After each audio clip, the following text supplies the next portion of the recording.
You know that thing you do that you've never really been able to explain? Maybe it's the way you shut down when someone raises their voice, or how you work yourself into the ground trying to make everyone around you happy, or how you find it weirdly hard to trust people, even when they've given you absolutely no reason not to. You probably just think that's just who you are. Like, that's just your personality. But the thing is, most of those patterns didn't come out of nowhere. A huge amount of who you are as a person today was actually shaped by what happened to you when you were really young. And a lot of it happened so early that you don't even remember it. And I think once you understand some of these connections, it kind of changes the way you see yourself. And honestly, the way you see a lot of other people too. So the first thing I want to talk about is something that a lot of people don't really think about, which is how the way you were comforted as a kid has a massive impact on how you deal with your emotions as an adult. Like, if you grew up in a house where when you were upset, someone actually sat with you and acknowledged what you were feeling and helped you work through it, then you probably grew up with a pretty healthy relationship with your own emotions. You can feel something difficult and you kind of know it'll pass, and you know how to actually process it. But if you grew up in a house where being emotional was seen as being dramatic, or you were told to just get over it, or nobody really came when you were struggling, then there's a really good chance that as an adult, you either bottle everything up until it becomes too much, or you get completely overwhelmed by your feelings because nobody ever actually showed you what to do with them when you were young enough for it to stick. The next one is about how the kind of feedback you got as a kid basically wires the way you see yourself for a really long time after. And I'm not just talking about like obviously abusive situations. I mean even the more subtle stuff. Like if you grew up around someone who was constantly pointing out what you did wrong, but rarely acknowledged what you did right, then there's a good chance that as an adult, you're incredibly hard on yourself in a way that honestly feels completely normal to you, because you've just always been that way. You might find it really difficult to accept compliments, or to feel like anything you do is ever quite good enough. And that's not just a personality quirk you were born with. That's something that got slowly built into you by the environment you were in before you were old enough to have any say about it. And on the flip side, if you were consistently praised and encouraged, that tends to build a kind of quiet confidence that just stays with you.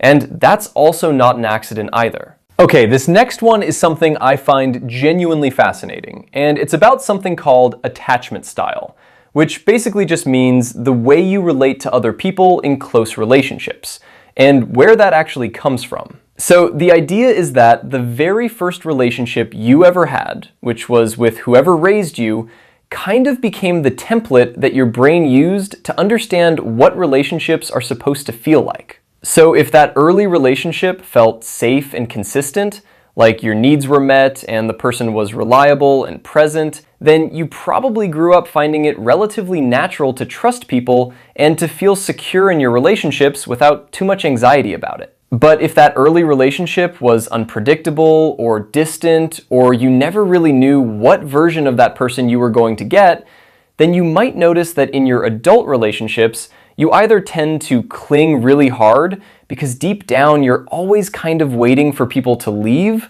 or you keep everyone at a distance because getting close to someone feels genuinely unsafe, even when there's no real reason for it to. And then there's this last one, which I think is one of the most interesting ones. And it's about the role you played in your family when you were growing up, and how that role has a really sneaky way of following you into every other area of your life. Like, maybe you were the responsible one, the one who kept everything together and made sure everyone else was okay. And now, as an adult, you realize that you find it almost impossible to just let someone else take the lead, or to ask for help without feeling like you're being a burden. Or maybe you were the funny one, the one who used humor to keep the peace or to deflect whenever things got tense. And now, you notice that even in serious situations, your instinct is still to make a joke because sitting in discomfort for too long just doesn't feel like something you know how to do. These roles get so deeply ingrained when you're young that most people just carry them around for their whole lives without ever really stopping to ask whether they actually still fit, or whether they were even really a choice to begin with. And I just want to say really clearly that none of this is about blaming your parents or your childhood or whoever raised you.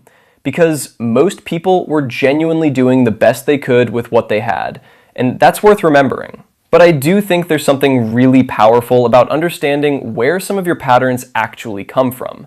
Because once you can see that a lot of the stuff you do is just something you learned a really long time ago in a completely different situation, you start to realize that it doesn't have to be permanent, and that you actually do have a say in who you become from here. Anyway, if any of this made you think about something specific going on in your own life, I'd genuinely love to hear it in the comments. And if this is the kind of stuff you find interesting, then you're probably going to like the next one too. So just stick around. See you there.